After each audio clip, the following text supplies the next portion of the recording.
Hello everybody, welcome back to my channel. My name is Jenny. I'm here today to share with you a video about the really wonderful initiative started by Jolene at Bookworm Adventure Girl and Lindy at Lindy's Magpie Reads to create a Canada's top 100 books of the 21st century list. So you may have heard of the New York Times list that came out a few weeks ago. So there was a list voted on by authors, book critics, lots of professionals in the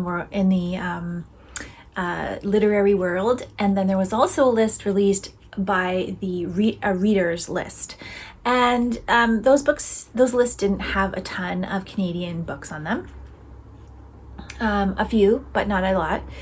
And so Jolene and Lindy thought it would be great to put our own list together with Canadian titles specifically. And so I thought this was a wonderful idea, and I specifically asked Jolene actually if this was just fiction, because I believe the other two lists were just fiction, or if it also included any genre of book, and she said yes, any genre of book. So I went through my list, my Goodreads list, and looked at my 5-star reads. I think almost all of these that I've chosen are 5-star reads of 21st century books.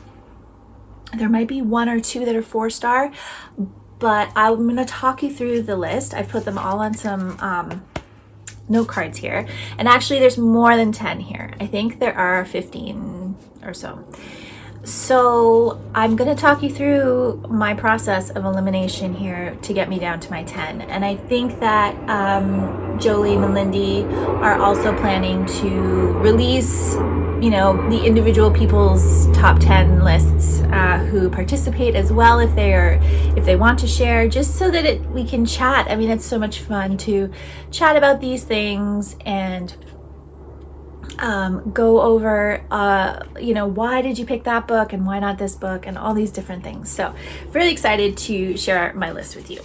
All right, so here we go. I'm going to be taping these on the wall and chatting about them. So I'm going to be taping them up on the wall just to help myself do my process of elimination, and I'm going to talk you through these books as I go through them. If there's any info about them that you are curious about, please ask me about them in the comments down below. I love talking about all of these books. Okay, so the first one on my list is Crow Lake by Mary Lawson, and that is from 2003. This is a novel. This novel is set in Northern Ontario, I believe. It is a family saga. It is a young family of 2 brothers and a sister whose parents are killed in a car accident, and they bring each other up, and they, help each other. It's about them coming of age and them going on with their lives, and how they as a family develop as people, and the choices they make as they are making these sacrifices that children have to make once they are the steerers of their own ship, so to speak. And it was such an engrossing novel to me. I was completely wrapped up in the story.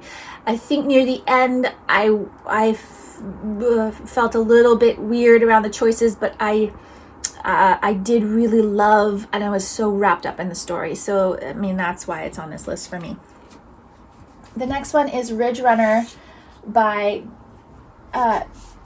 Gil Adamson from 2021. I read this book in the fall of 2023, I believe, and it was just an amazing adventure story set around World War I in Banff area and down into the United States, as a father who has always lived in this very free and unencumbered way from society, decides to try to support his young son, and after the death of his mother, and tries to give him more choices, but in the end the son kind of comes through and picks his own life. And it's beautiful nature writing. It's really like absorbing characters who who make you feel things that, like, great things. And it was just, to me, masterfully done novel. Okay, so the next book on the list is a nonfiction. This is Doppelganger by Naomi Klein from 2023. This book won the Women's Prize, the inaugural Women's Prize for Nonfiction this year. I read it for the BookTube Prize. It sadly did not make it to the final round, which is a travesty in my opinion, but it was a fantastic book. It was my first Naomi Klein.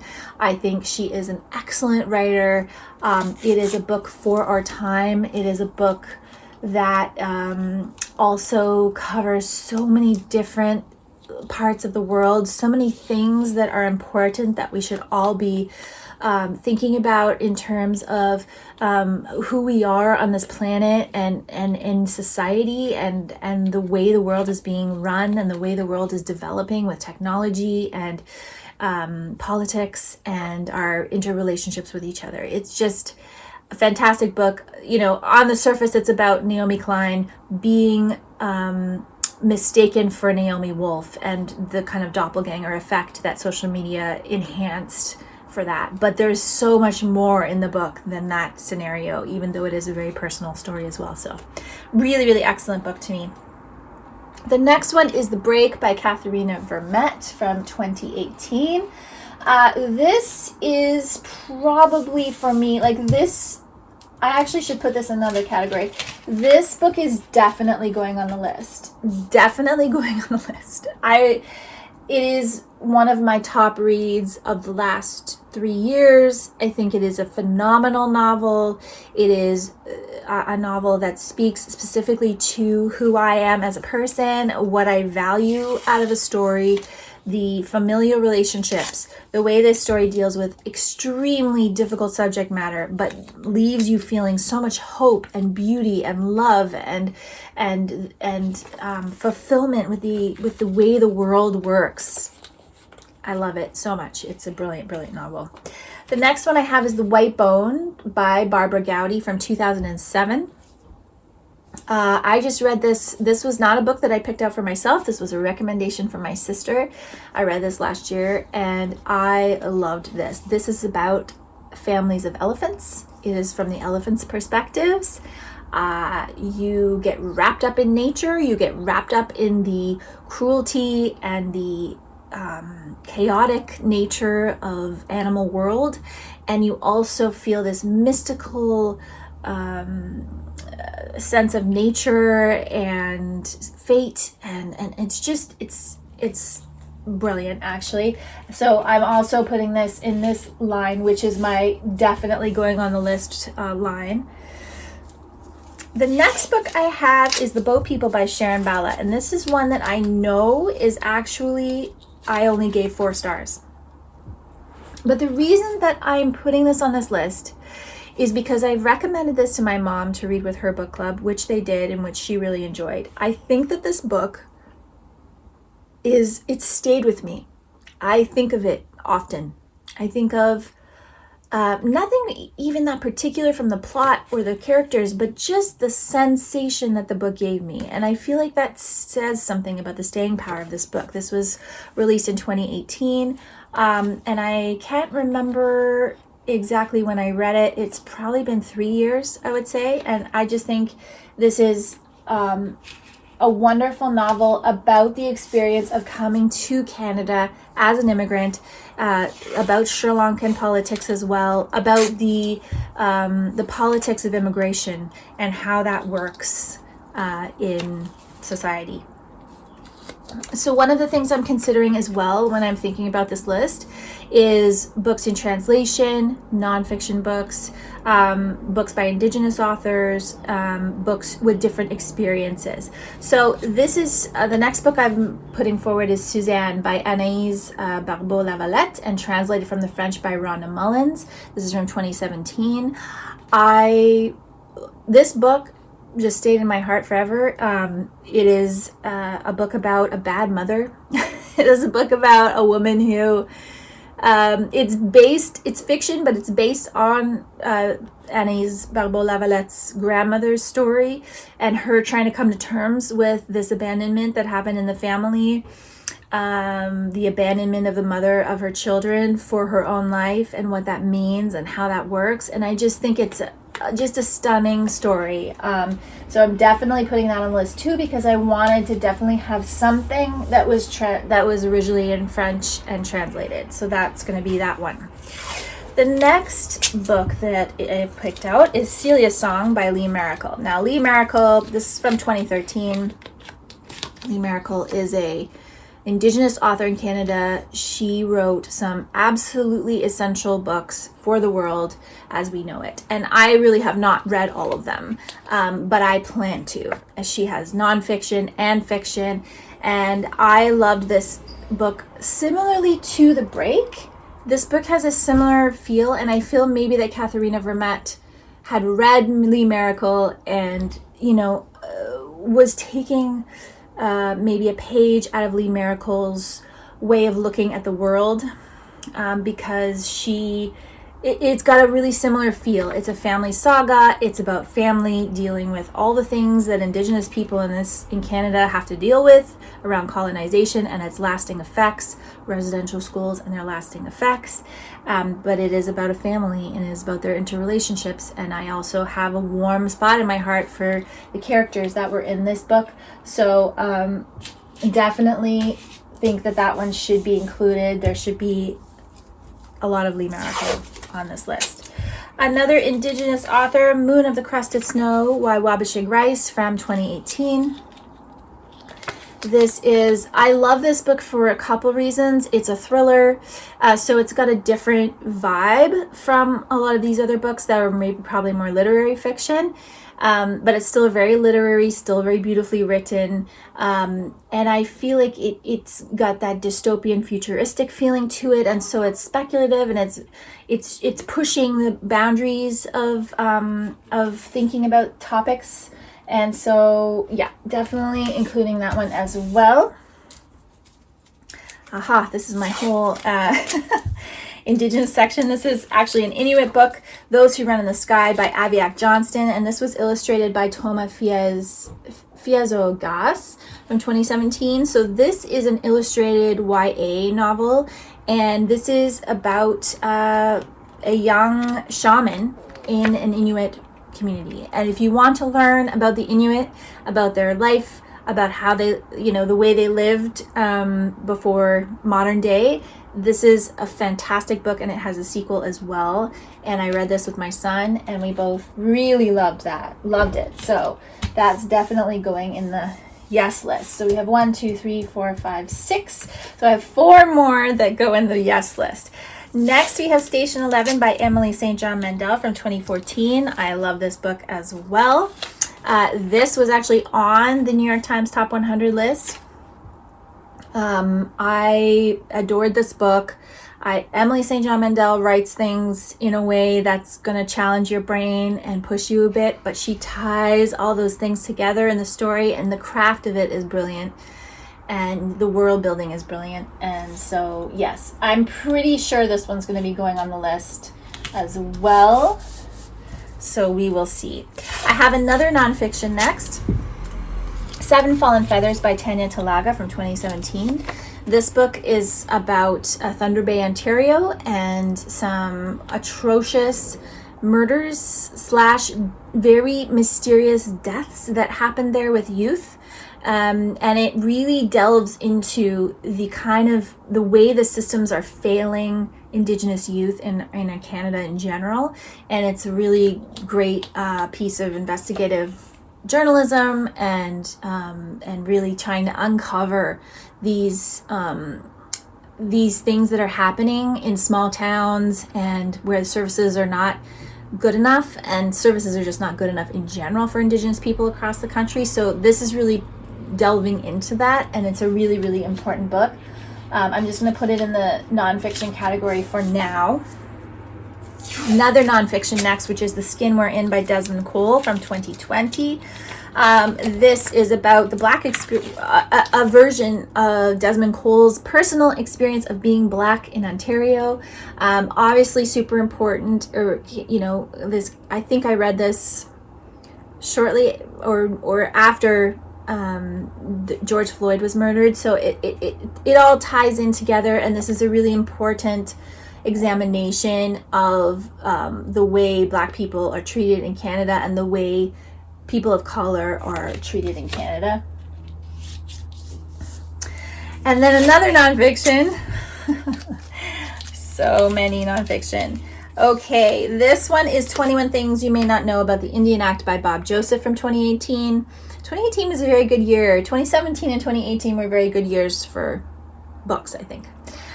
So this book is about understanding the Indian Act. It's laid out in a very simple way. I think every Canadian should read this book. It is a book that is going to help you understand why we can't just put colonialism behind us and say, okay, well, we did bad things, but now we're all going to move on and everyone's going to be happy. No, we can't do that. And this book explains to you why in a very clear way. It also gives you 21 things you can do to help the situation personally. And I think that Bob Joseph is an Indigenous author from Vancouver Island who I have met. He's a wonderful man.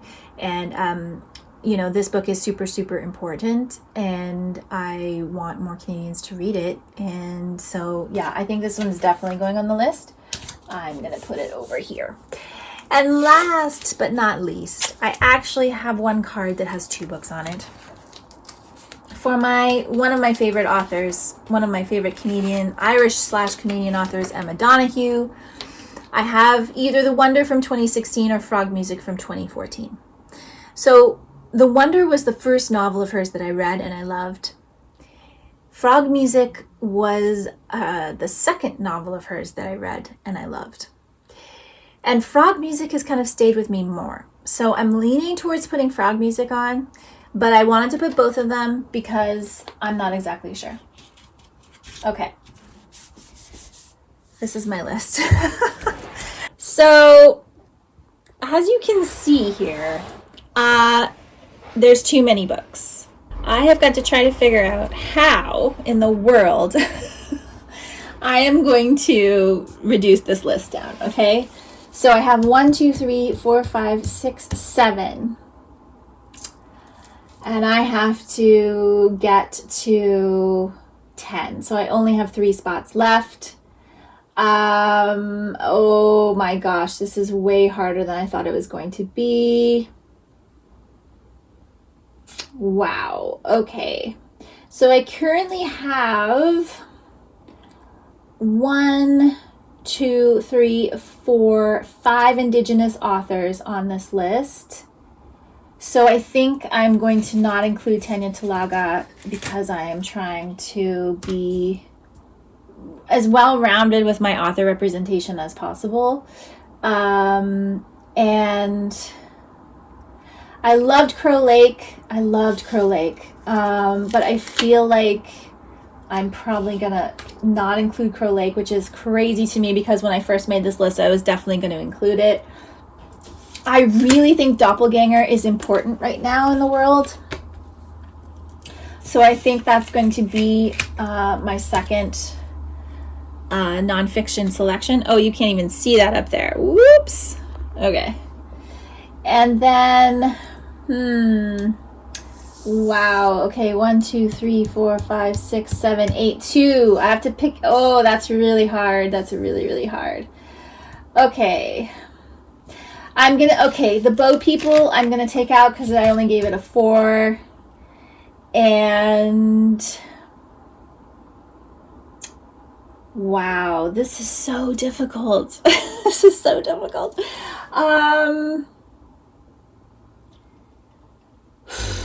Okay, this is my logic here. Station 11 is such a popular book. It was on the New York Times Top 100. I don't think my vote for it is necessarily to give it that extra push. So I'm going to take Station 11 off, and I'm going to leave Ridgerunner and Frog Music.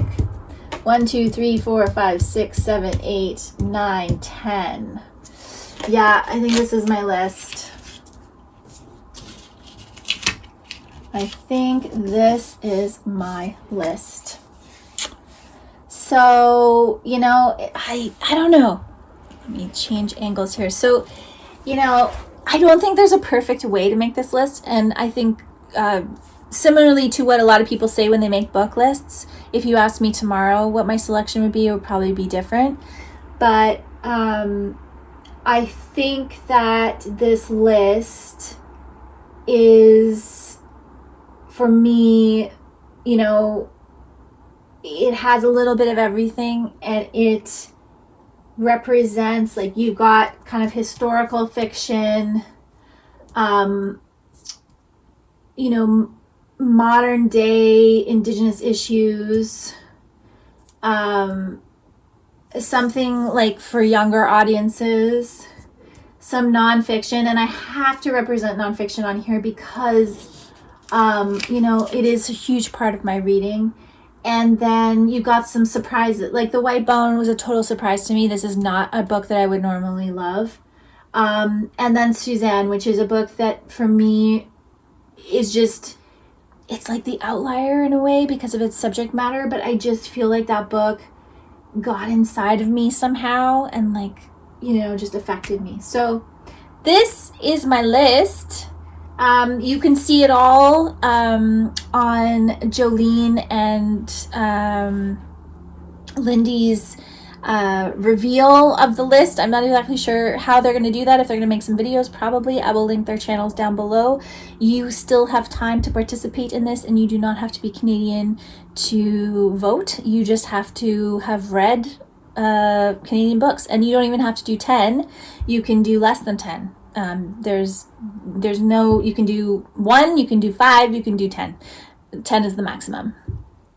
So it'd be great to hear what other people are putting on this list, and I'm really excited to see what the final list is, and talk about it and everything with everybody. So yeah, thanks so much for watching, and I will be back again soon with another video.